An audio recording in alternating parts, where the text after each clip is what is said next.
जन्म से जुटल बंधन पल भर में ही टूट जाला। दिल चाहेला मिली एक बार, पर न जाने लोग काहे मजबूर हो जाला।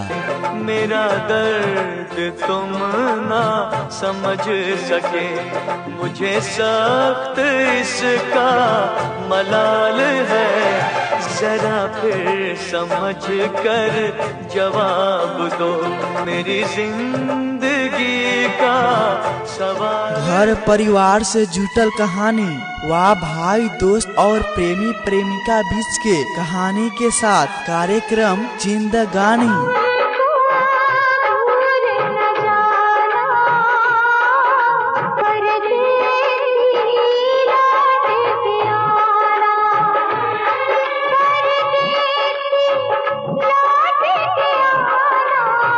अपने के जिंदगी में घटल घटना व सुख दुख मिलन बिछोड़ पर आधारित वास्तविक कहानी के साथ कार्यक्रम जिंदगानी। अपने सबके चिट्ठी पत्र के साथ हर एक बीफे के रात 9 बजे से सुने के नहीं भूले कार्यक्रम जिंदगानी जिंदगानी जिंदगानी।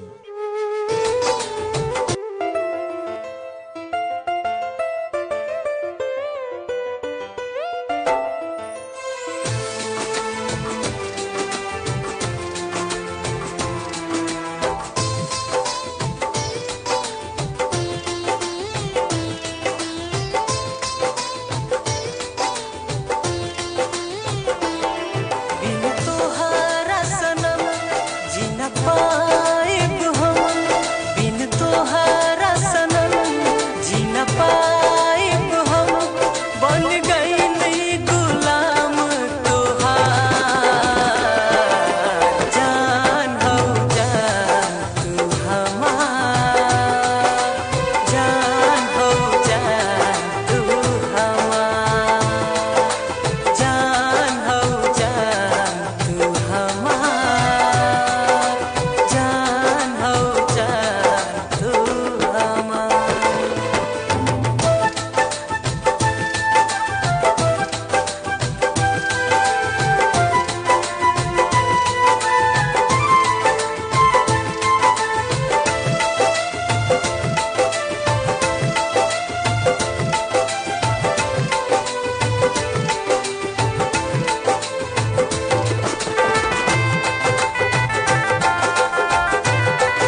जान हो जान तू हमार, जान हो जान तू हमार, जान हो जान तू हमार, जान हो जान तू हमार।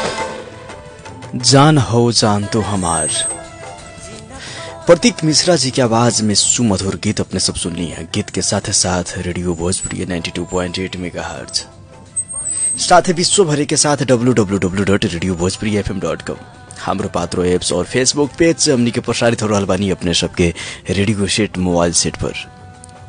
कार्यक्रम के साथ में अंबानी आर जरूर और प्राविधिक की ओर से सहयोग करतानी प्राविधिक मित्र शिवपूजन यादव जी। कार्यक्रम लव स्टोरी में सभी श्रोता महानुभाव लोग के हम आरजे उनके प्यार भरा नमस्कार, बहुत बहुत स्वागत बाटे आप सभी के। एक लंबा अंतराल के बाद अपने सबके रेडियो सेट पर जुड़ रहल बानी और बेसब्री से काफी दोस्त लोग के इंतजार भी रहल कार्यक्रम जिंदगानी यानी कि लव स्टोरी हवे भोजपुरी 92.8 पर। काफी श्रोता लोग के चिट्ठी भी पहले से हमनी के पास प्रेषित कल गई पत्र सब राखल गई बाटे।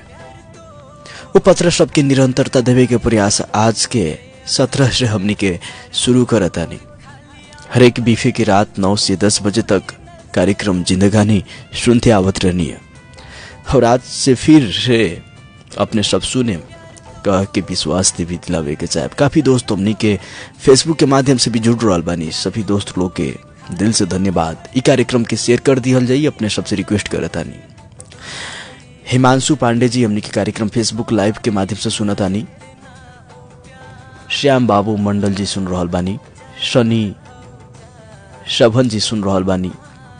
हिमांशु पांडे जी वही तरह शनि सावन जी, मिठुराज सिंह जी, उज्जवल रजक जी,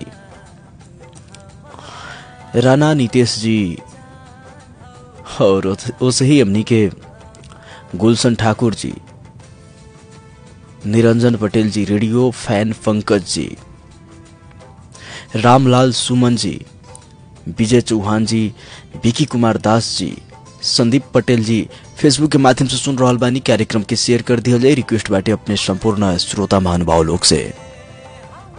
आदरणीय श्रोता, आज हमनी के कार्यक्रम में पत्र ले चुकल बानी पवन और सोनी जी के। बहुत ही शानदार, बहुत ही हार्ट टचिंग इमोशनल कहानी बाटे। मोटिवेशनल भी उतने ज्यादा रहल बाटे। ई लव स्टोरी, ये स्टोरी अपने के रेडियो सेट पर हमनी के प्रेषित करे जा रहा बानी। लेकिन उससे पहले अपने के पास भी कोनो भी ऐसा प्रेम कहानी बाटे, लव स्टोरी बाटे, तो ओकरा के लिखे के ना बोले और भोजपुरिया एफएम के एड्रेस पर भेजे के भी ना बोले। लव स्टोरी 5 से 7 पेज में लिखे हम अपने, ताकि 1 घंटा के कार्यक्रम में हम पढ़ सके। शब्द अपने के डायलॉग हमर खुद के रहेला, मसाला खुद के डाले के कोशिश करेनी। यही से अपने से रिक्वेस्ट कराता नहीं कि लव स्टोरी लिखे हम तो 5 से 7 पेज में।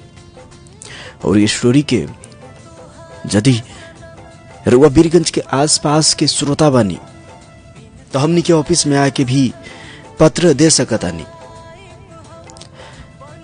एड्रेस बाटे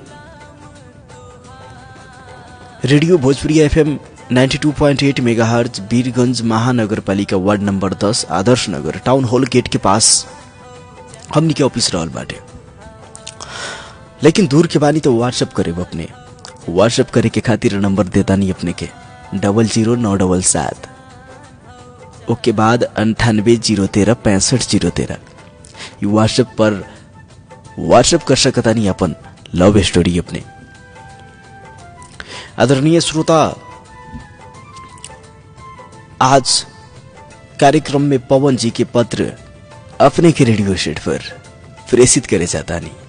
लेकिन बिहान प्रतीक मिश्रा भोजपुरी जगत के, भोजपुरी इंडस्ट्रीज के गायक और सुपर स्टार हीरो बानी उहाँ के इंटरव्यू बिहान रात 9 बजे जरूर सुने। उहे के आवाज में गीत भी बज रहल बाटे।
रेडियो भोजपुरी 92.8 पर कार्यक्रम जिंदगानी सुनातानी अपने सब।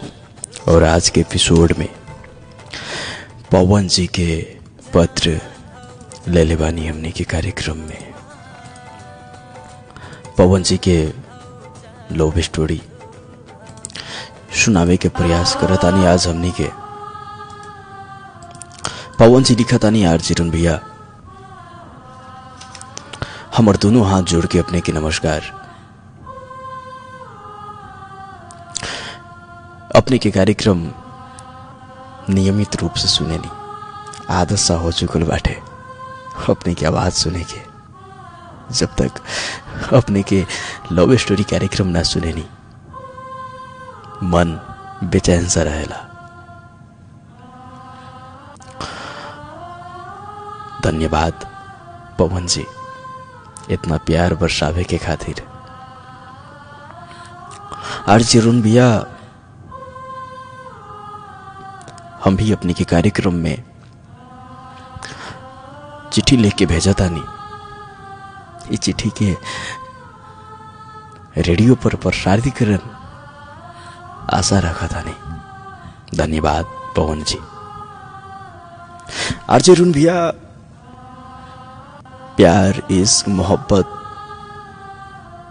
बड़ा अजीब चीज है वास्तव में। फिल्म में एकरा के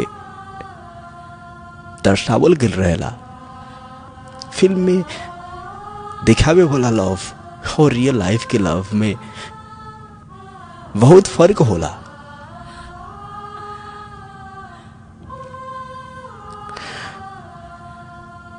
फिल्म में तो सिर्फ जोन कहानी स्क्रिप्ट राइटर लिखले रहे नहीं,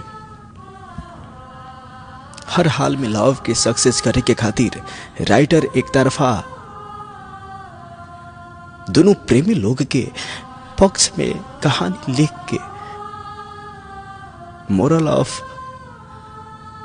स्टोरी लव सक्सेस करा देवे। फिल्म देख के ताली ठोके वाला दर्शकन भी रियल लाइफ में प्यार के दीवार बन के खरा उतर आवे नी। प्यार कइला के बाद में इस चीज के पता चलेला सच्चाई तो ये है आरजे रुन भैया।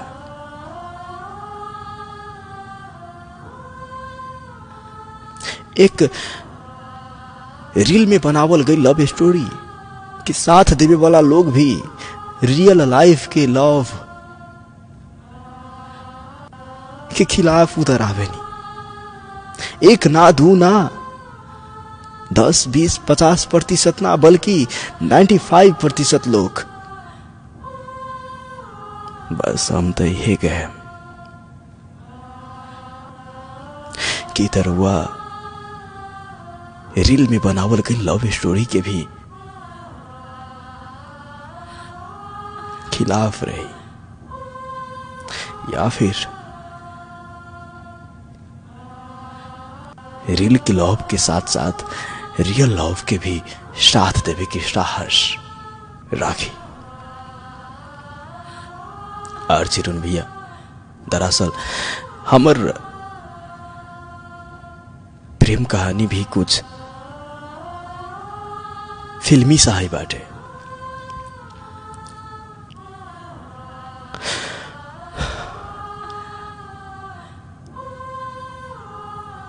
ये वो दिन की बात है जौन दिने +2 में पढ़त रहनी हम।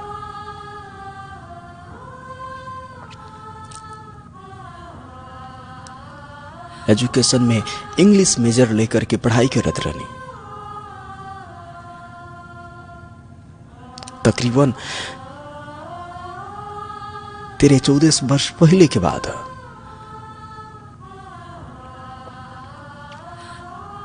गांव से शहर गईला के बाद में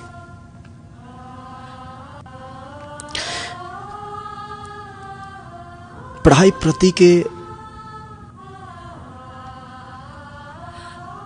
आकर्षण ध्यान लगाओ और भी ज्यादा बढ़ गई। कैसे कि घर पर रहला के बावजूद हमनी के काम के साथ साथ पढ़ाई करे के परत रहले, लेकिन घर छोड़ला के बाद में सारा के सारा ध्यान केवल पढ़ाई प्रति के रहे। खुला आंख से भी सपना देखत रहनी। पढ़ लिख कैला के बाद कैंपस में पढ़ाई, यानी कि प्रोफेसर बने, लेक्चरर लीडर या प्रोफेसर बने। आरजे रुन भैया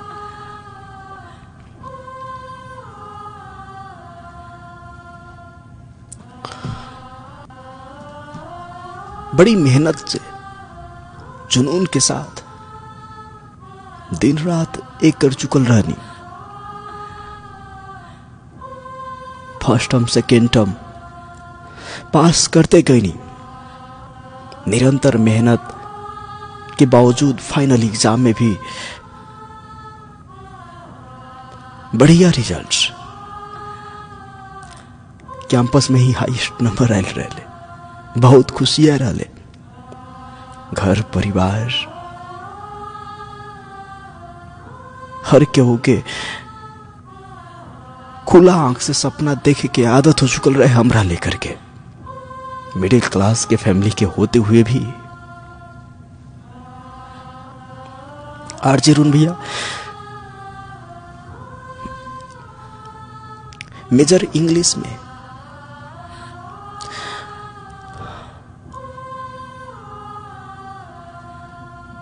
काफी सारा लव स्टोरी समेटल गई बात है।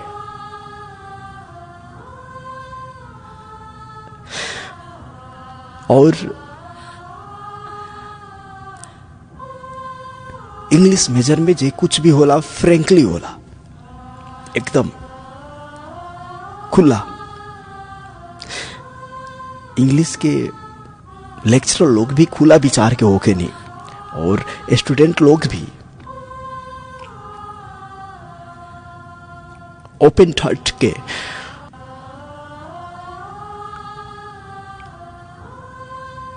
होखल करे नहीं। आरजे रुन भैया बात 12th क्लास किया।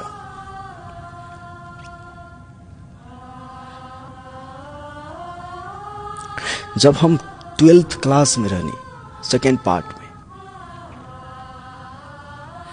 तब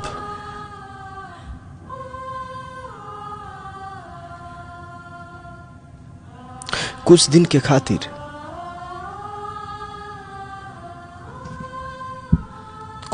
खातिर घर पर रह के पड़ गई रहे, कुछ कारण बस।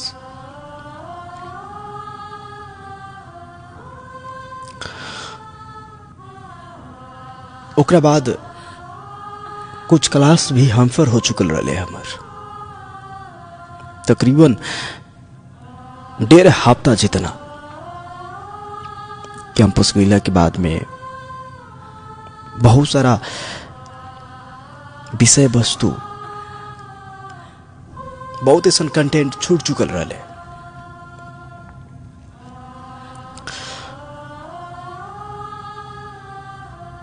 छूटल क्लास के तैयारी करे के खातिर काफी समस्या उत्पन्न होखत रहे। कैंपस में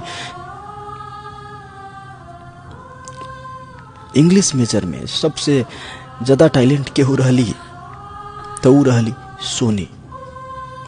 एक्चुअली में आरची रुनबिया हम गवर्नमेंट स्कूल से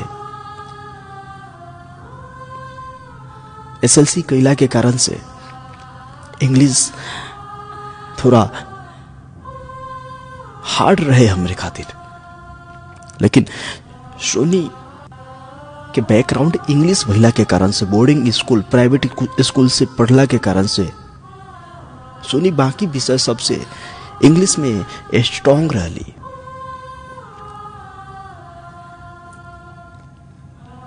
इलेवेंथ क्लास में कबो गौर से देखे के मौका ही ना मिलल रहे, लेकिन 12th क्लास में क्लास टीचर सर भी कहनी कि पवन ऐसे करा। सोनी के नोटबुक लेके तैयारी करे के कोशिश करा, जोन छूटल बाटे तू कवर कर पाइबा, अगर ना होगी तो हम फिर बानी नु। जोन चीज तो के समझ में ना आवे हमसे पूछल करिए, जरूर सब ठीक हो जाए। आरची रुनबिया सर के निर्देशन अनुसार सोनी के डायरी कुछ दिन के खातिर मंगनी,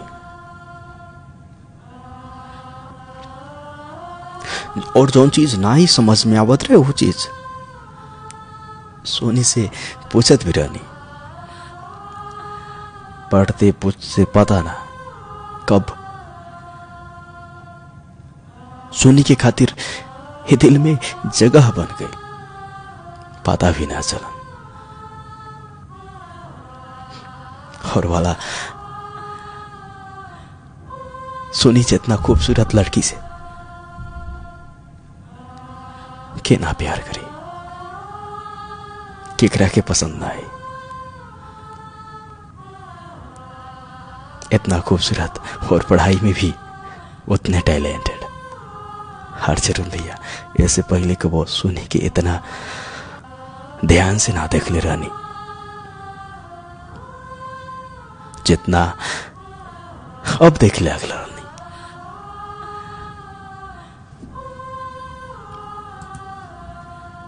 दिल में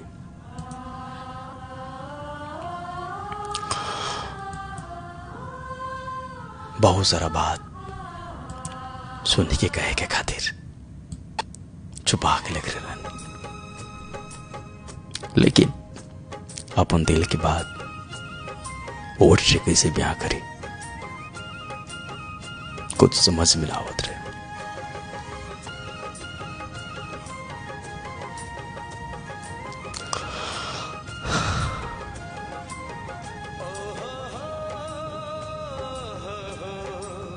रुपया ये पहला फीलिंग्स प्यार के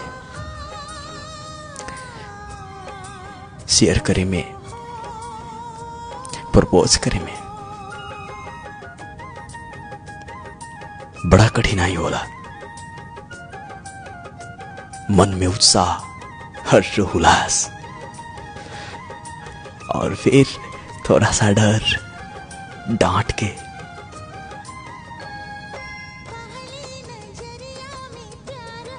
बड़ा अपने आप में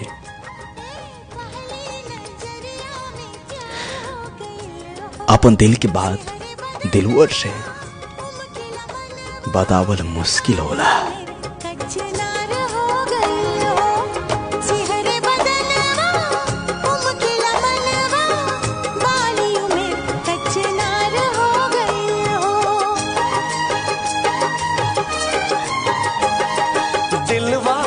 कब्जा तो हार हो गइल हो,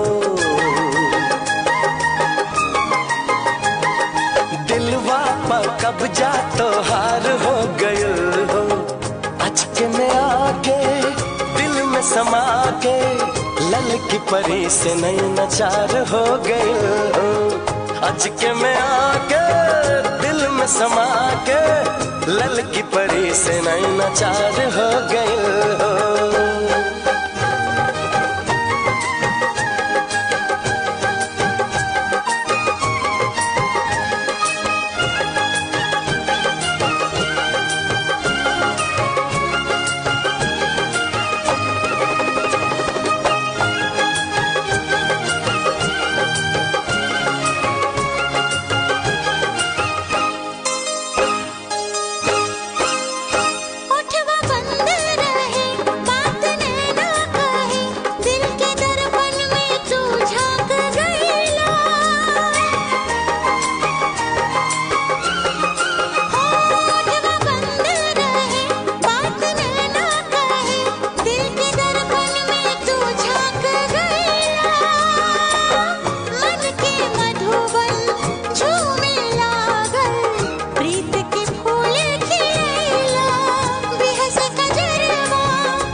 कब्जा तो हार हो गइल हो, पहली नजरिया में प्यार हो गइल हो।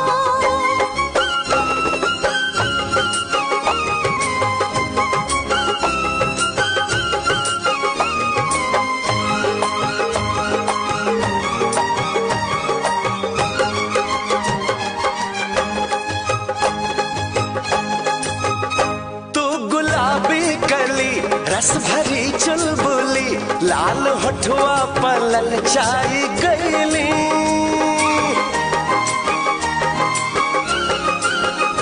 तू गुलाबी कली रस भरी चुलबुली, लाल होठवा पर ललचाई गईली। एक नजर में घायल होके तोहरा पर लूट गईली। सच प्रीतिया के जननी भाषा जब तोहरा से दीदार हो गइल हो, पहली नजरिया में प्यार हो गइल हो। दिलवा पर कब्जा तो हार हो गइल हो।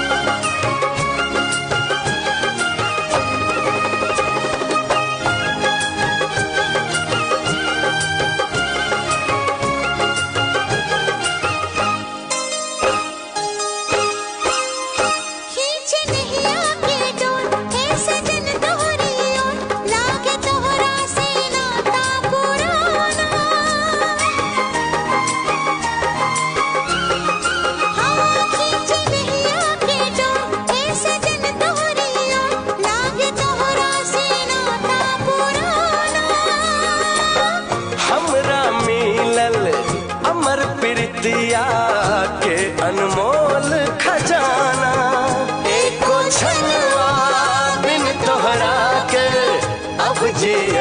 दुश्वार हो गई हो दिलवा पर कब्जा तो हार हो। आरजे रुन भैया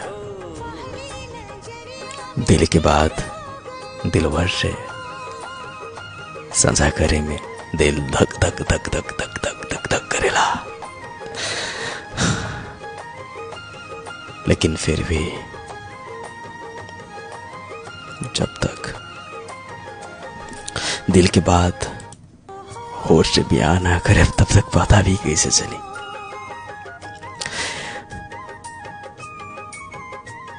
कॉलेज की इंग्लिश टीचर लव स्टोरी के बहुत सारा पाठ सब पढ़ा चुकल रही। बेटा दिल के बाद कहे के परेला जुआ से, तभी जाके सामने वाला के पता चलेला कि तुम्हारे भीतर कहा चला था। और फिर साहस करके सोनी से प्रपोज कर देनी।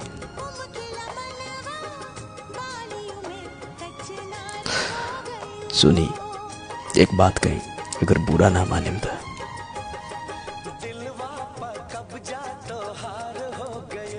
सोनी कहनी कि ऐसा कौन बात बाटे जो ना बात से हम पूरा माने। और हाँ एक बात, बुरा माने वाला बात हो कि तो जरूर माने। यही से आरजे रुन भैया सोनी की बात सुनने के बाद में और भी दिल जोर से धकने लगा।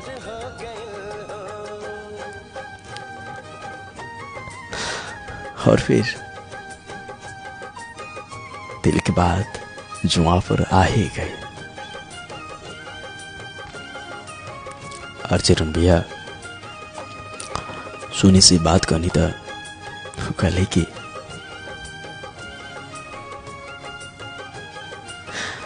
रुआ बहुत लेट करते नहीं। हम कहने की लेट आखिर कैसा?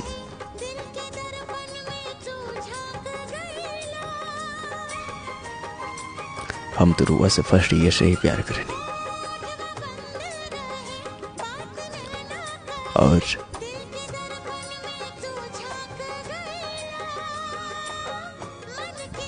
वेटिंग करत रहनी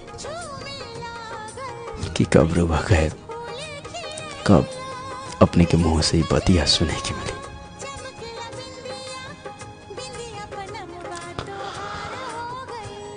आरजे रुन भैया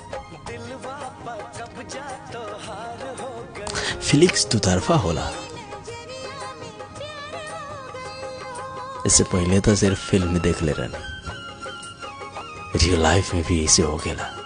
पहला बार महसूस भाई जॉन फीलिंग्स हमने लड़का लोग में होला, शायद वही फीलिंग्स लड़की लोग में भी।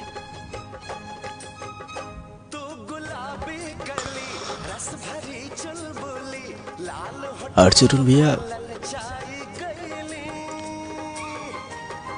बहुत सारा बात करे के मौका मिला सोनी से।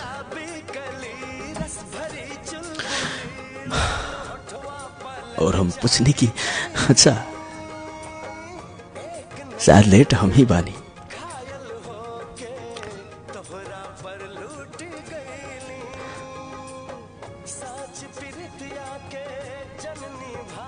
यदि वो प्यार करत रहनी हमसे तो फिर काहे ना बताई नहीं हमके। सोनी शर्मात रही, गली की सब छोड़ी। आरजे रुन भैया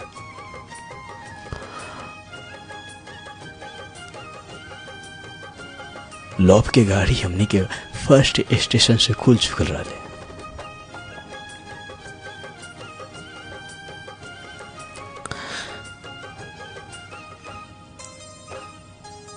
हर हमेशा सोनी के बारे में सोचे के ख्याल ख्वाब सपना में आवेगे। सोनी के याद हर एक बात मुस्कुराहट हम क्यों के याद करे पर मजबूर सा कर जिगल वाले। आरजे रुनैया जब कहो भी फिल्म, रेडियो, मोबाइल जहां पर लव सॉन्ग सुनत रहनी था, ऐसे लागत रहे जैसे कि वो हमरे पर गाना बनल बाटे। राइटर, गायक हमरे पर ही गीत बनैले बानी और गईले बानी भी। मन में एक अलग सा खूबसूरत बहार गुंजत रहे। मौसम बड़ी सुहावन, हर एक पल, हर एक मिनट, हर एक सेकेंड सोनी की याद में बीतत रहे।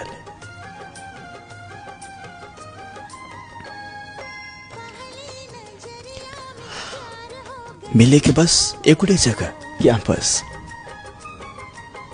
कैंपस में भेंट तो होगी,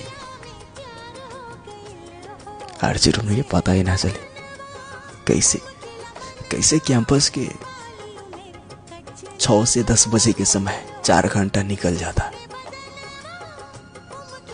4 घंटा ऐसे लागत रहे जैसे कि शायद कुछ मिनट होगी।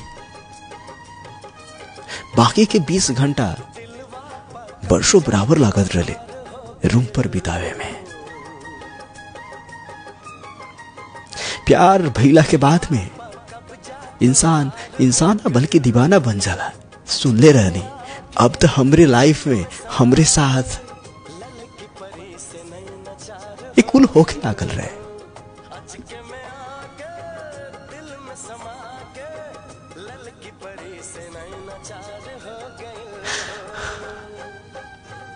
प्यार कैला के बाद हर एक पल कितना सुहावन होला, ये पहला बार महसूस भइल रहे आरजे रुनैया।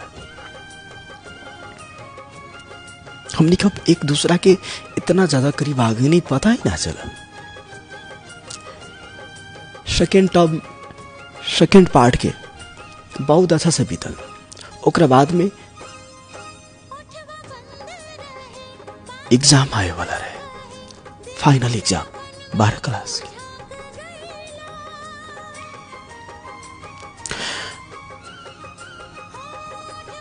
आरजे रुनैया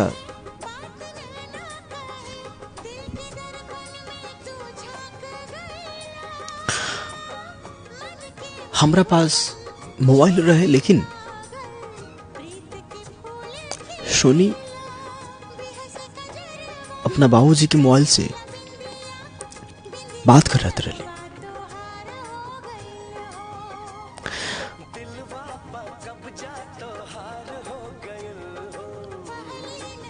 एग्जाम के डेट अइला के बाद सोनी से हम कहे वाला ही रहनी कि सोनी अब हमनी के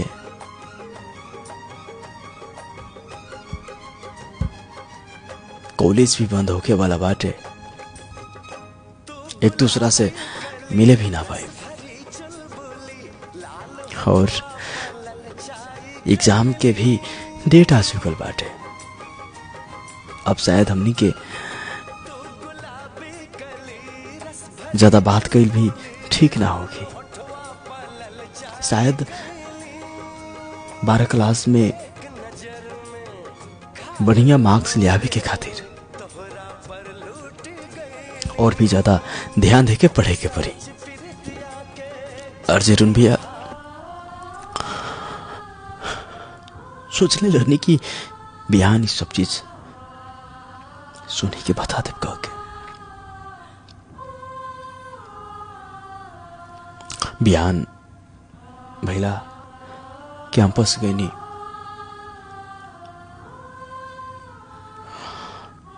सोनी के हम कही वाला ही रानी, लेकिन उससे पहले सोनी कहली कि पवन एक बात कही, हम कहनी कि एक का 2 4 6 10 बात कही।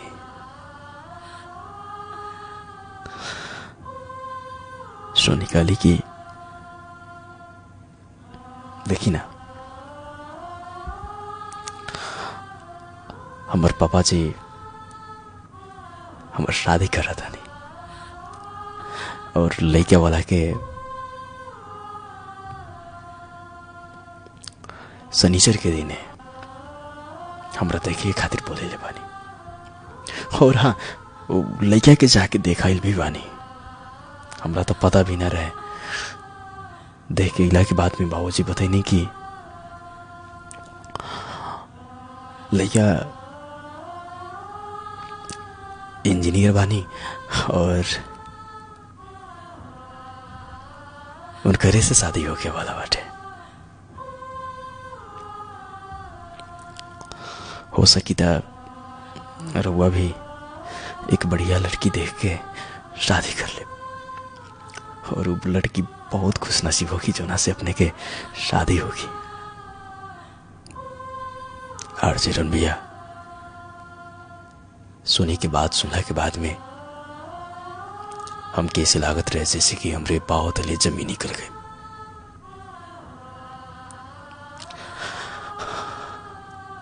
वास्तव में हमरे सामने सोनी ही बाड़ी या फिर केहू और? ये जौन बोलत बाड़ी सोनी की आवाज में, ये उहे सोनी बाड़ी की केहू और बाड़ी? ना, ये हमार सोनी नहीं हो सकत। हमार सोनी के हमके ऐसे नहीं कह सकत। केहू इंजीनियर से हमार शादी होता, रोगो भी केहू लड़की से बढ़िया लड़की देख के शादी कर ले। वो लड़की बहुत खुश नसीब हुई जोना से अपने के शादी हुई का? ये हमार सोनी है, इन्हें क्यों हो सकत? ये सोनी के रूप में क्यों और लड़की आयल बड़ी? जो लड़की हमरे साथ एक जन्म ना, 2 जन्म ना, जन्म जन्म 7 जन्म, जब कबो भी इंसान के जोनी मिला था, हम सिर्फ अपने के 5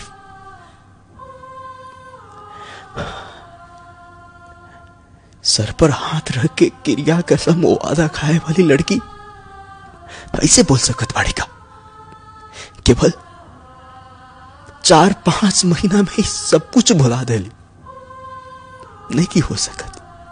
अर्जुन भैया दिल तड़प के रोत रहे, और सोनी हमसे पूछत रही कि रउआ का सोचत बानी? का कही?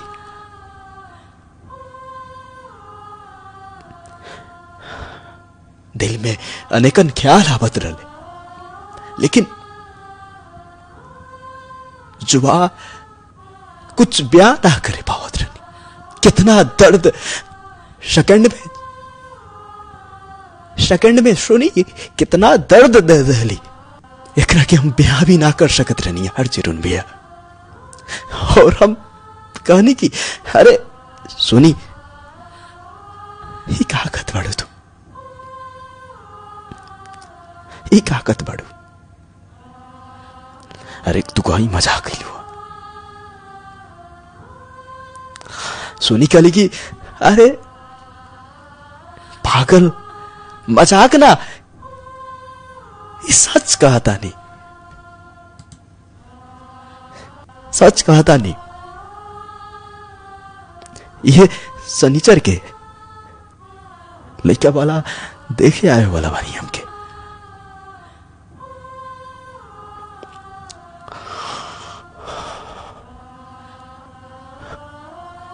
देखो सुनी, प्लीज अपना बाबूजी के कहा था वो लड़का वाला के रोक देवे के। और हाँ, तोहरा बगैर नहीं की जी सकत हम, और तू का हमरे बगैर जी सकत बाड़ू, हमसे दूर होके रह सकत बाड़ू।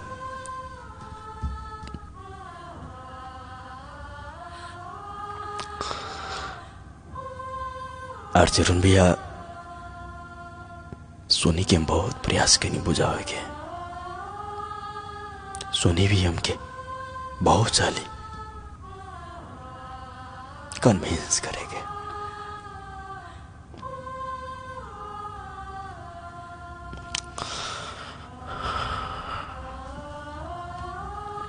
हम कहने की देखा सुनी,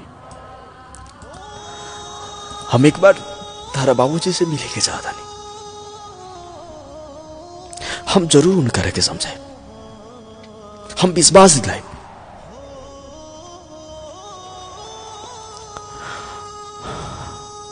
और का बिक रहा था, अभी तो 12 क्लास में पढ़त बारू।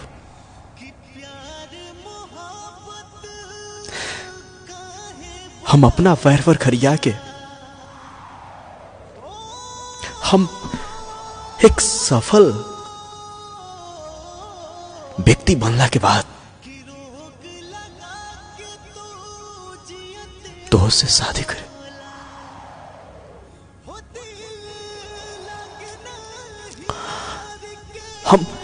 हम प्रयास करें, हम प्रयास करें तारा बाबूजी के समझावे के, और हाँ हमके विश्वास बाटे कि हमार बात जरूर मान जाइए।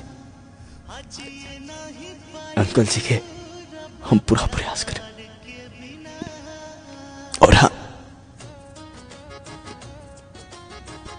प्लीज वो लेकिन वाला के रुकवा था। सोनी के लिए अरे इतना ज्यादा पागल काहे बनत बानी रुआ, लड़का वाला सिर्फ देखे के खातिर आए वाला बनी। अभी तो ये प्रोसेस जारी बाटे, शुरुआती है। का गारंटी बाटे कि लड़का वाला के हम पसंद भी आ जाए। हम कन की प्लीज सोनी प्लीज ये खेल हमसे मत खेला, जजवाती की खेल कसोहू करके लड़का वाला के रुकवा था, कसोहू करके शादी के कटावा था। अर्जुन भैया सोनी एक बार फिर से हमसे एक और वादा कैली कि देखा पवन कोनो हाल में शादी ना होके दे, और हाँ हम विश्वास देता नहीं कि लड़किया वाला हमकी पसंद ना करिए। लड़किया इंजीनियर बानी था, इच्छा बाटे उनकर बहुत बढ़ कर के बानी, और हम तो सिर्फ 12 क्लास पढ़ा था नहीं। अर्जुन भैया अपन दिल की बात, पढ़ाई, एग्जाम, ये कुल चीज शेयर करे वाला रानी, लेकिन ऐसे लागत रहे जैसे कि सोनी शायद हमसे हमेशा के खातिर दूर जा रहा बड़ी। सोनी के अब हर एक बात से हमारे विश्वास उठ चुकल रहे, दिल के धड़कन तेज धड़कत रहे, मन में बेचैनी, डर,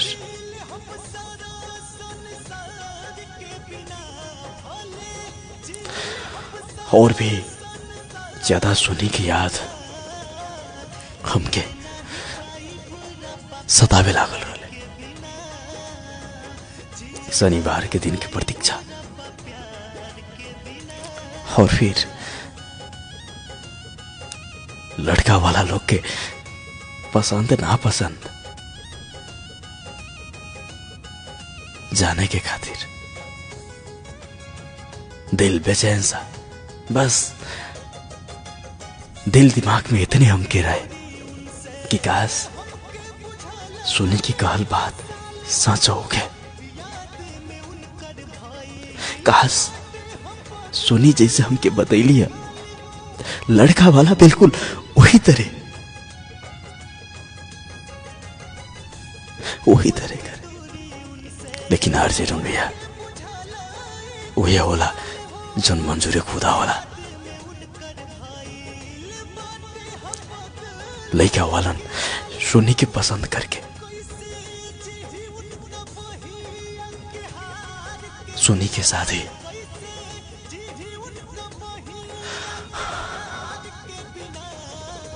आषाढ़ 6 देखे फाइनल कर देने। ऐसे लागत रहे जैसे कि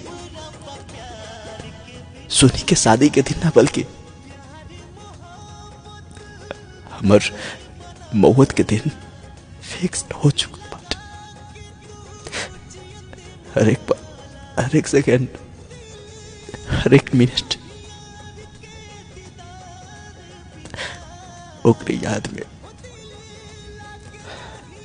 याद में पगला चुकल रहनी।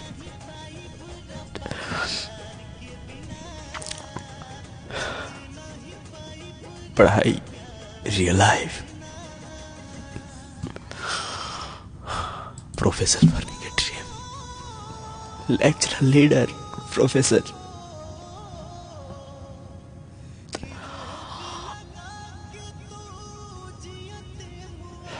सब बहुत दूर जा चुका है।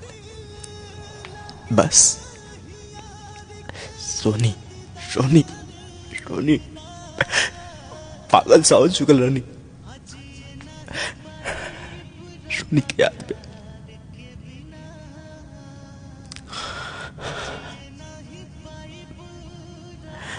एग्जाम के डेट भी फिक्स हो चुकल रहे, कैंपस भी बंद हो चुकल रहे। चाहत रहनी मिले के, फिर कैसे मिल पाई?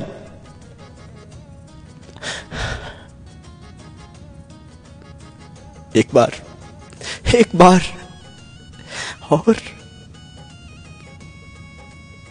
सोनी से जुदा होके से पहले हम ओकरा से मिले के चाहत रहनी। शायद एग्जाम में ही भेंट होगी कि एग्जाम भी बैसाख 16 गते से जेठ 2 गते तक फिक्स हो चुका रहा है। अर्जुन भैया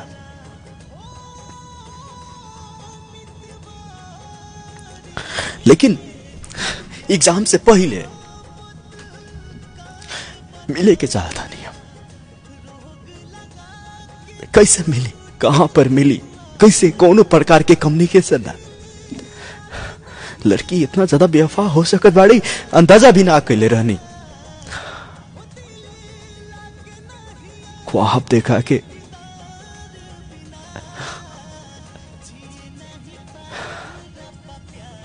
तन्हा छोड़ देवेली।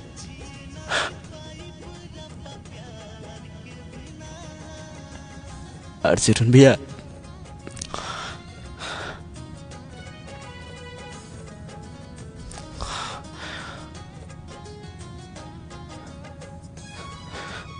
सोनी के बाबूजी के मोबाइल में फोन करनी आइडिया आइल हमरे दिमाग में क्यों ना। जब तक उनकर बाबूजी के ये हमनी के बीच के प्यार के बारे में ना बताई तब तक उनकर बाबूजी हमनी के बारे में ना जाने। प्यार किला के बाद में ना जाने इतना ज्यादा हिम्मत कहां से आ जाला। दिल के हर एक बात उनकर बाबूजी से हम बतावे के खातिर फोन लगैनी। फोन लगैला के बाद में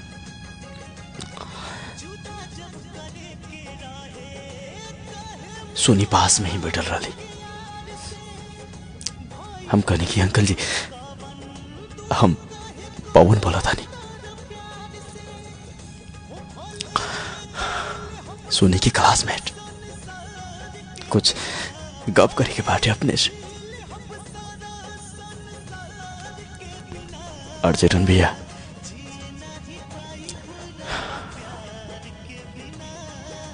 मन में थोड़ा सा संकोच था ही रहे ये बात से कि उनकर बाबूजी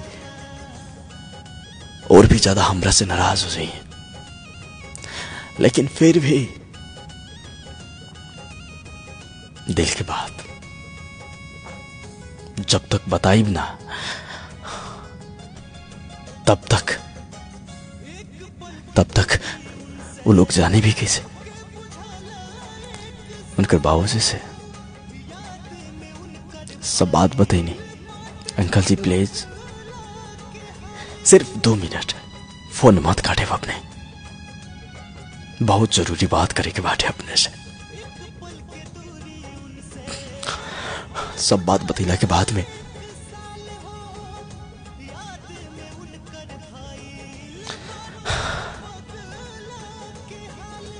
गुस्सा कर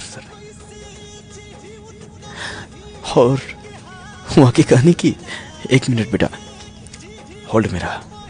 अभी सुनी हमरा पास बैठे और उनके पापा जी कहने की सुनी बेटा सुन बे, कोनो पवन नाम के लड़किया बाटी तोरी कैंपस में क्लासमेट क्या सुनी खाली की पता ना क्या। अर्जुन भैया वो आवाज हम भी सुनत रहनी। ओ तोरा साथ पढ़ले बाड़ी, तोरे साथ पढ़े नहीं कह के बताओ तो नहीं फोन पर बानी ले बात करबे बेटा। सोनी कहली की पापा हम नाची नहीं और पवन नाम के कोनो लड़का नहीं के हमारे क्लास में। पवन नाम के कोनो लड़का नहीं के हमारे क्लास में।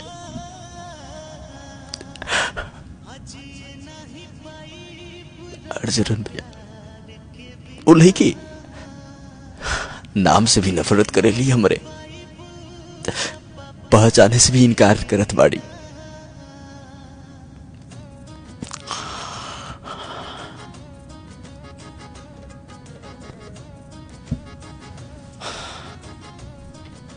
सुनी के बाबूजी कहने की बेटा रॉन्ग नंबर लागल बाटे शायद, और सुन ले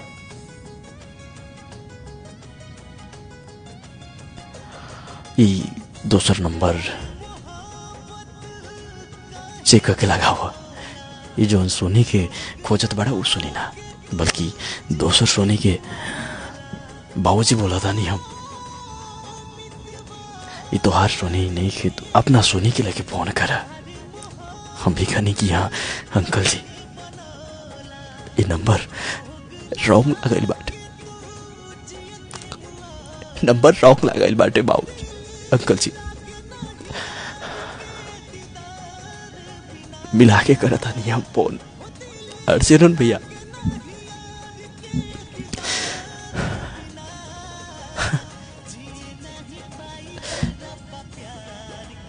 एक लड़की हंसते हंसते केहू गरीब के घर उजाड़ सका था।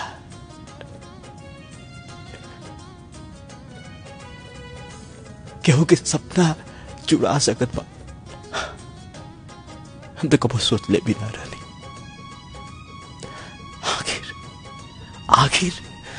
आखिर इसे काहे बात करते रही हमसे, वजह का हो सका था, का वजह हो सका था। इस शहर के लिए प्यार के जरा सा खेल समझेला। हमर दोस्त राकेश हमके कहानी की देख भाई, हम तो के पहले भी एक बार कह बोला रहनी कि बोर्डिंग के लड़की रही है। अरे एक 10th क्लास में ही एक लड़का से लव रहे, राहुल नाम के लड़का से। हम तो के बतैले रहनी, लेकिन तू मानत ही ना रही यार, तो हमसे ही बिगाड़ कर ले ले। हम जानत रहनी कि एक न एक दिन हमरे बात पर तो की विश्वास होई, भरोसा होई, लेकिन सच कहता नहीं यार,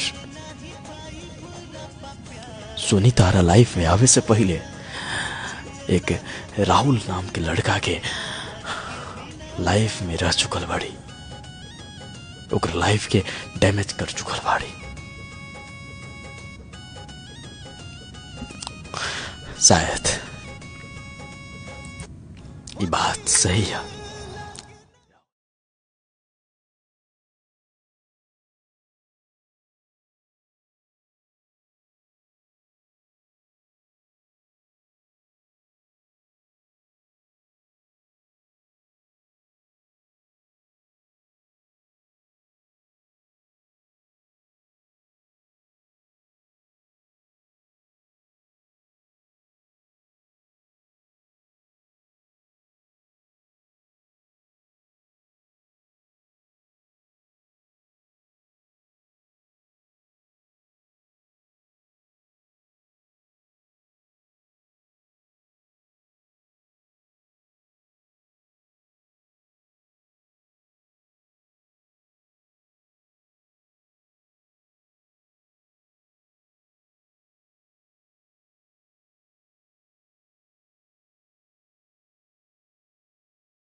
बल्कि दुई तरफा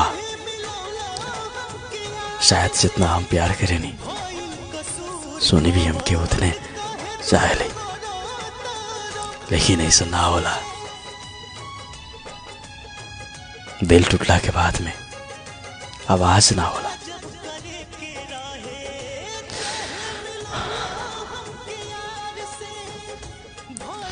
अर्जुन भैया सोनी के छोड़ के गईला के बाद ये दुनिया में ऐसे लागत रहे जैसे कि हम अकेला पड़ चुकल बानी। पूरा दुनिया संसार एक तरफ और हम एक तरफ। शायद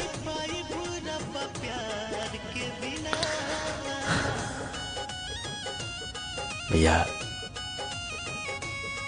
पढ़ाई भी डैमेज हो चुकल रहे। सोनी के बोले से पहले 12 क्लास की एग्जाम भी आ चुकल रहे। एग्जाम हॉल में सोनी के देखने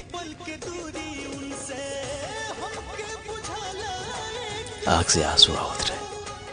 सोनी से पूछनी, सोनी एक बार हम अपने से बात करके चाहता नहीं, आखिर तू एग्जाम दे के क्या करबो? ऐसे भी तो हम एग्जाम फेल होके वाला ही बानी। सोनी कहले कि अभी एग्जाम, हाँ एग्जाम दे दो, ओकरा बाद में बात करिए। अरे एग्जाम दे के क्या करबो? ऐसे भी तो हम फेल होके वाला ही बानी।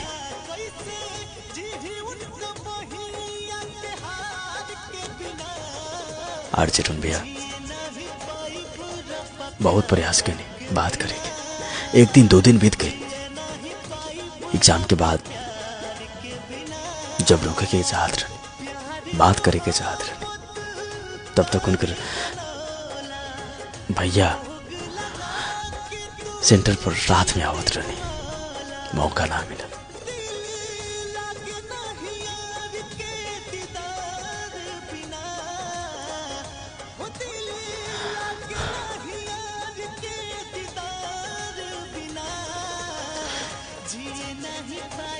एग्जाम के शुरू होके के कुछ देर पहले ही आवत रहे। एग्जाम भइला के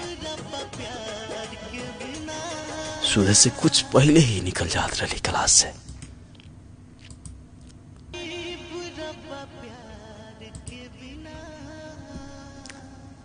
कहानी सुनी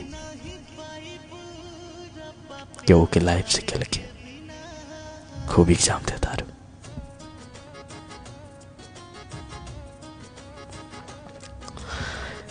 सुनी एक चिट्ठी देली और चिट्ठी में लिखल रहे, वहां कहने की चिट्ठी पढ़ ले। और हाँ प्लीज, अगर अपने हमसे प्यार कैले बनी सच्चा दिल से, तो वह प्यार की कसम बाटे कि अपने हम के डिस्टर्ब मत करें एग्जाम हॉल में या फिर एग्जाम हॉल के बाहर या फिर कबो भी।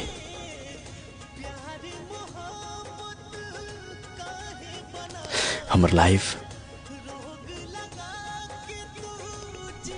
बदले वाला बाटे। हम के वो और क्या माना तो चुकल बानी। और हाँ, प्यार शादी से पहले तक, शादी के बाद में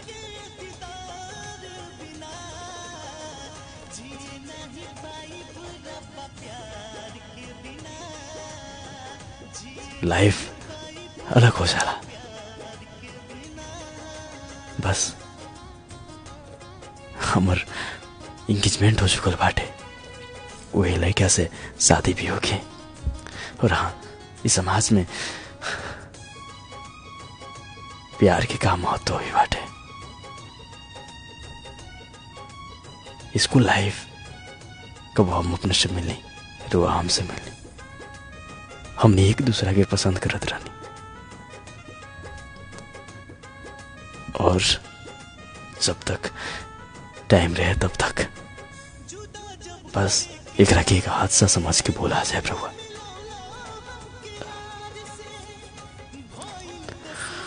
और बाकी सब चिट्ठी में बाटे, पढ़ ले।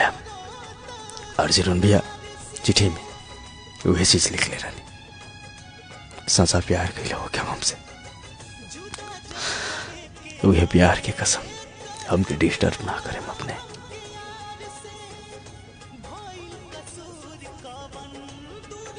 बाय।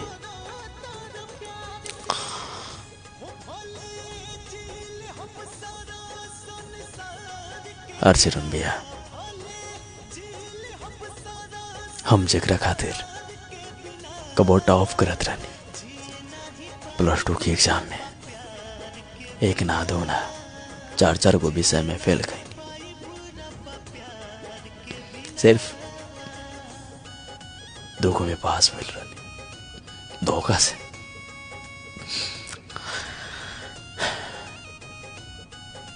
और जेकरा खातिर हम फेल भई नहीं, वो लड़की फर्स्ट डिवीजन से पास करके चल गई।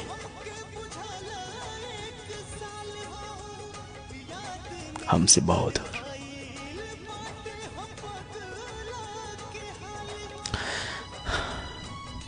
ये हादसा के बाद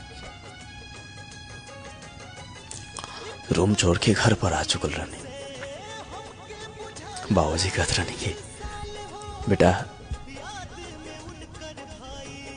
रूम छोड़ के क्या आ गया, का भाई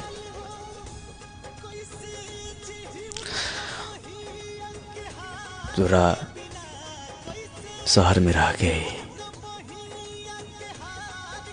कंप्यूटर क्लास करेके चाहे, बैचलर की तैयारी करेके चाहे। हमके पता रहे कि रिजल्ट कुछ ऐसा होगी। फेल भैला के खबर बाबूजी के पता चला। बाबूजी कहने की, अरे बेटा का हो गई, ये कुछ न कुछ गड़बड़ बाटे, तार कॉपी चेक करे में मिस्टेक हो गई होगी शायद।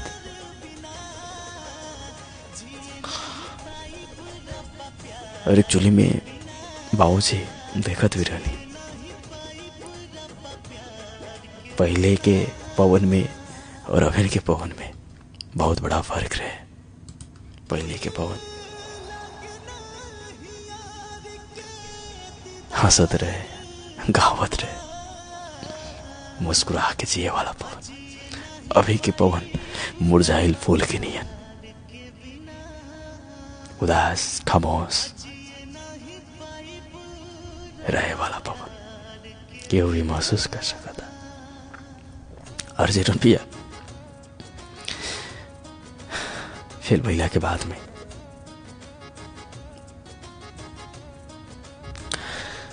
शहर पर से भरोसा ही उठ गए।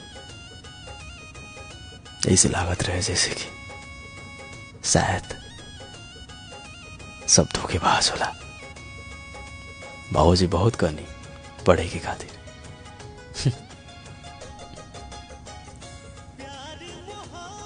लेकिन शायद पढ़ाई से हम बहुत दूर रह चुकल।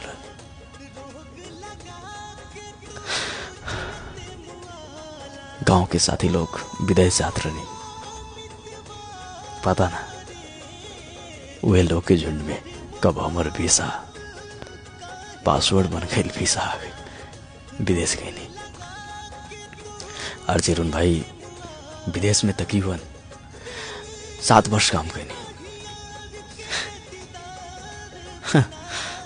बहुत पैसा भी कमाई, आ भी गए नहीं, शादी भी हो गई, लव स्टोरी कार्यक्रम सुने नहीं तो हमरो प्यार याद आ चला। बाकी सब ठीक बाटे, बाकी सब ठीक बाटे। अर्जुन भाई बहुत बहुत धन्यवाद कहानी पढ़ देवे के खातिर। अपने की भी बहुत बहुत धन्यवाद पवन जी, अपन कहानी लिख के बेचे के खातिर। आदरणीय श्रोता, आज की कहानी अपने कैसा लागल एक मैसेज जरूर भेजन 9803655013 स्टूडियो नंबर बाटे, नंबर के माध्यम से मैसेज भेज सकता नहीं अपने।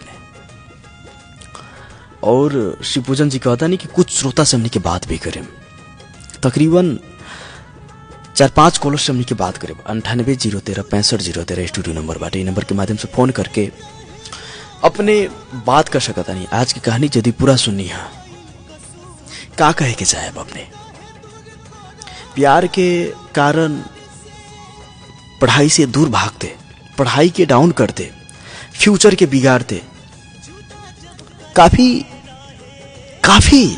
युवा के देख लो हम अपने, लेकिन प्यार के पाके फ्यूचर के बनावते बहुत कम के देख लो हम अपने। प्यार करे वाला भाईयन से हम इतने कहें, प्यार करता नहीं थोड़ा सोच समझ के करें। नमस्कार। नमस्कार नमस्कार, कार्यक्रम में स्वागत बाटे सर। कहाँ से के बोलता नहीं अपने? हम वार्ड नंबर 19 श्री भगवान ठाकुर। श्री भवानी ठाकुर जी? भगवान ठाकुर जी। कब से कार्यक्रम सुनता नहीं ठाकुर जी अपने? जी हम अच्छा, पूरा कहानी सुनी है पवन जी के? हाँ, पवन जी के तो स्टोरी सुने। कैसा लागल आज की कहानी अपने के? ये कहानी में तो बहुत मोड़ गरल, एकदम वीआईपी लागल, मस्त दिल के छू गई। का कहे के चाहता नहीं अपने? कुछ कहे के चाहता नहीं अपन अनुभव और कहानी सुनला के बाद में कुछ विचार रखे के चाहता नहीं? काफी युवाओं, काफी श्रोता हमने के +2 सेकेंडरी लेवल के स्टूडेंट लोग काफी सुने नहीं कार्यक्रम। जी सर, जी जी जी जी।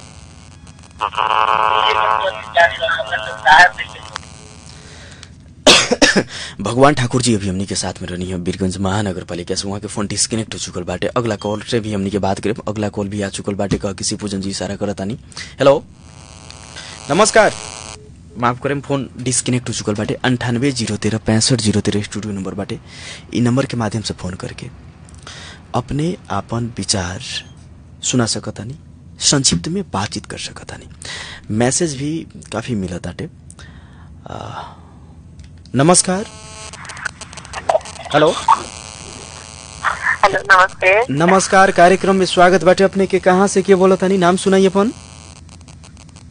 हम वीरगंज से कया वार्ड नंबर 20 से सुनीता बोलतानी। सुनीता जी, जी कब से कार्यक्रम सुनतानी अपने? 9 बजे से। 9 बजे से। जी पूरा कहानी सुननी है एकदम। का कहे के चाहता नहीं अपने सुनीता जी? आप कभी कहीं पवन जी के साथ बहुत ज्यादा गलत किए, वैसे ना करे के चाहिए सोनी जी के। अच्छा, धोखेबाजी भइल बाटे। जी जी बहुत ज्यादा गलत। और बहुत भी अपने के घर के आजू बाजू वाला घर में भी हो सकता काफी स्टूडेंट लाइफ में, युवा अवस्था में लव करे के एगो परिपाटी ही बन चुकल बाटे।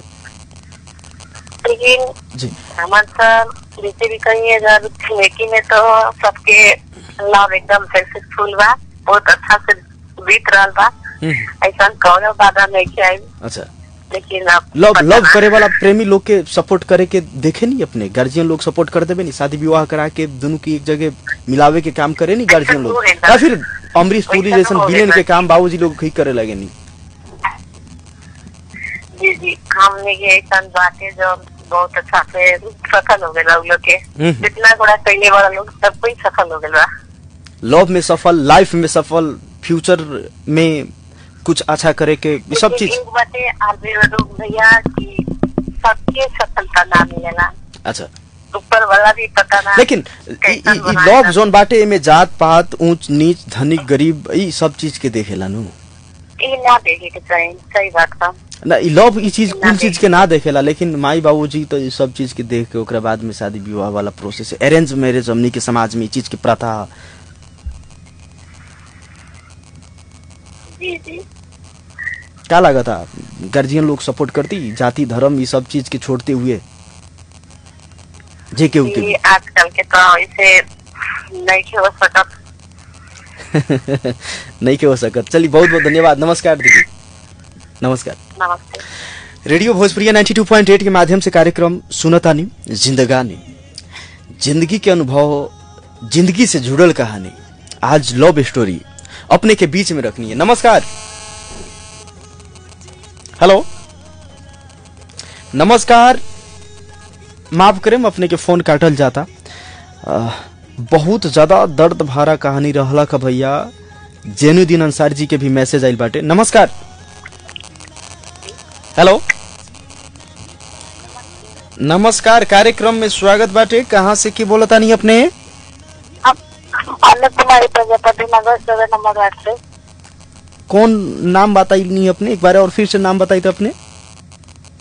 अन्नू कुमारी प्रजापति। अन्नू कुमारी प्रजापति जी, कब से कार्यक्रम सुनता नहीं अपने? शुरू से पूरा कहानी सुननी है? कैसा लागल आज की कहानी? अच्छा लागल, मैंने लड़की के ना देख। अच्छा, ई लव के तो सही बात है। कबो लड़की ना तो लड़का तो धोखा तो देवे करेला, लेकिन लड़का देवे तब, या फिर लड़की देवे तब, या फिर वहाँ के परिवार वाला देवे तब, या फिर वहाँ के समाज वाला देवे तब धोखा तो खइबे करेला लोग। 95% से भी अधिक के बात कहता नहीं, इससे ज्यादा हो कि अगला।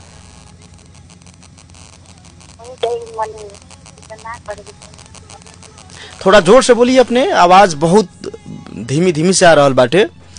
ई प्यार वाला चीज में धोखा तो बरले बाटे, धोखा तो मिलेला 100% में, कुछ परसेंट कम होगी, लेकिन 100% के हाराहारी में धोखा मिलेला। धोखा चाहे लड़का के पक्ष से मिले या लड़की के पक्ष से मिले, या फिर वहां के परिवार से मिले, या फिर समाज से मिले। नमस्कार। हेलो सर, नमस्कार। नमस्कार नमस्कार, कार्यक्रम में स्वागत बाटे अपने के। कहाँ से के बोलता नहीं सर अपने? जी वार्ड नंबर 4 से असलम अंसारी बोलता हूं। असलम अंसारी जी, कहाँ से बताइनी है? बहोदरा में नगर पालिका वार्ड नंबर 4। अच्छा बहादुर माई से। असलम जी कार्यक्रम कब से सुना तानी अपने? जी हम 9:15 बजे से सुना तानी। कैसन लागल आज के? जी जी जी क्या कहे के चाहता नहीं आज की कहानी सुनला के बाद में? ये कहानी तो बहुत अच्छा लागल। हमके लव स्टोरी कहानी बहुत पसंद। अपने के कहानी हम बहुत जगह सुनी, लेकिन हमें पवन जी के एक चीज लागल था कि अपन जो उनका इच्छा लगा जो पढ़ाई का पूरा करे वो अधूरा छोड़ देनी है, उनका के पूरा करेगा चाहिए उनका। चलिए बहुत बहुत धन्यवाद, नमस्कार। आदरणीय श्रोता, अब हमनी के कार्यक्रम के शिवपूजन जी कहता नहीं कि एक दो और कॉलर से हमनी के बात कर सके 10:30 बजे तक। नमस्कार। हेलो नमस्कार।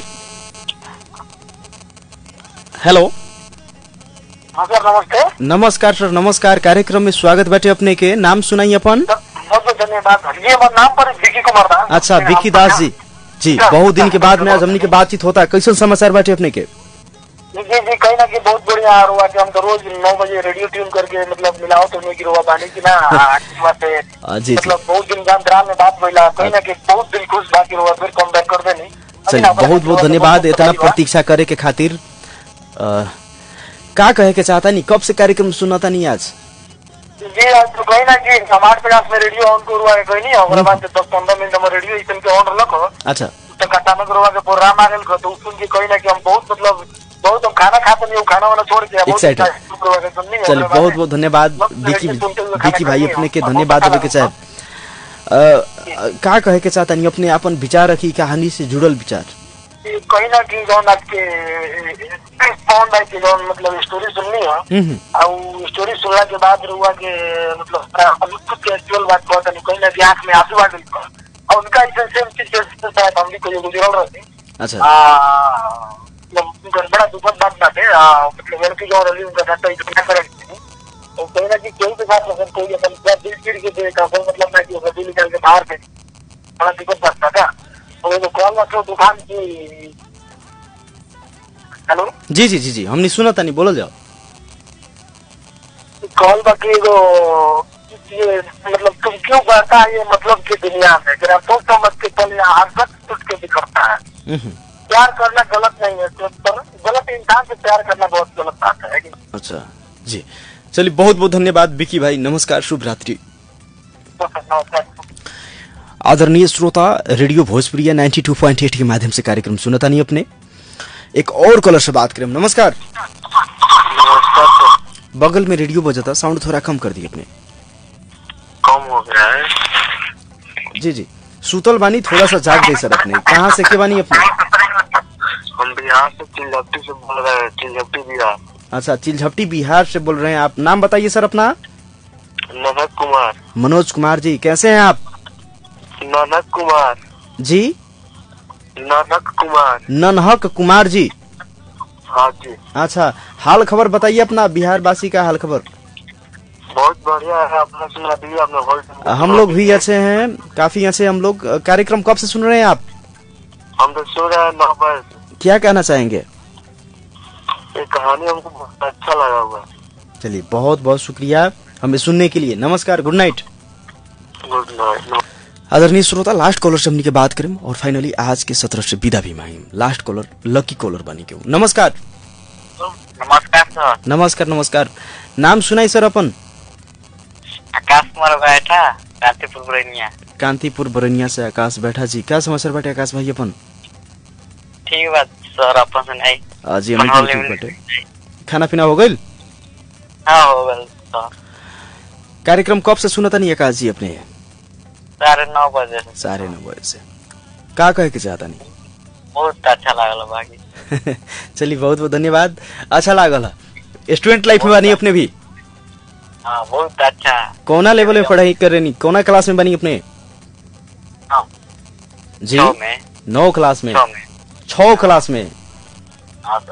चलिए पढ़ाई पर बढ़िया से ध्यान देवे के पड़ल और ऐसा गलती ना करे पवन जी के जैसे अपने पछता के पड़े ना, ऐसा गलती ना होई। बाकी बहुत अच्छा लागल। चलिए बहुत ज्यादा उम्मीद, बहुत ज्यादा सपना जुड़ल रहेला बाप मतारी के और दिल खोल के दुनिया में सच्चा प्यार करे वाला, अनकंडीशनल लव करे वाला क्यों बानी तो हमनी के पेरेंट्स बानी।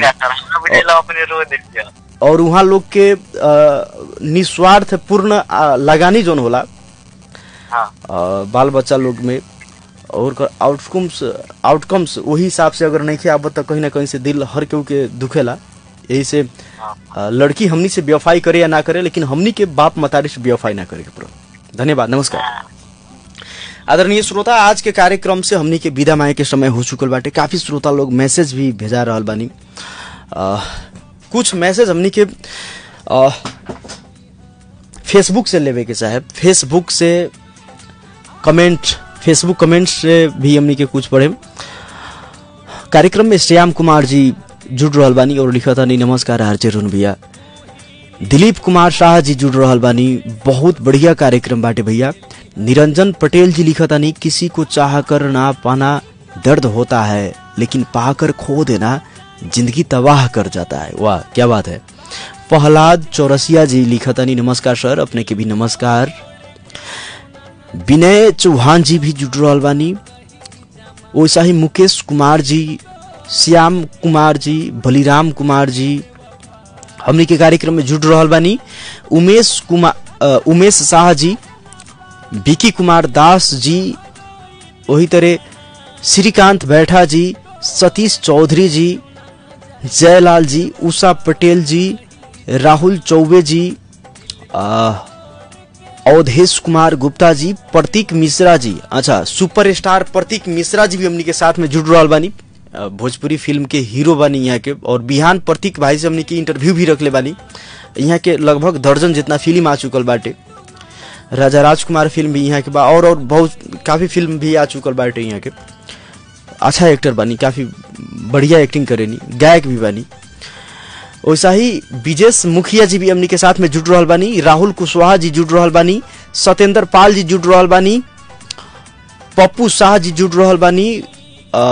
मुखिया कन्हैया जी जुड़ रहल बानी। पप्पू प्रजापति जी जुड़ रहल बानी। राजेंद्र कुमार राज जी जुड़ रहल बानी। सनी जी, वैसा ही चंदन प्रजापति जी, सभी श्रोता लोग के बहुत बहुत धन्यवाद देवे के चाहे। और आज के एपिसोड से हम आरजे रुन आज्ञा मांगे के चाहे। बिहान रात 9 बजे सुपरस्टार प्रतीक मिश्रा के साथ कार्यक्रम जरूर सुने रात 9 बजे। तब तक के खातिर नमस्कार, प्रणाम, शुभ रात्रि।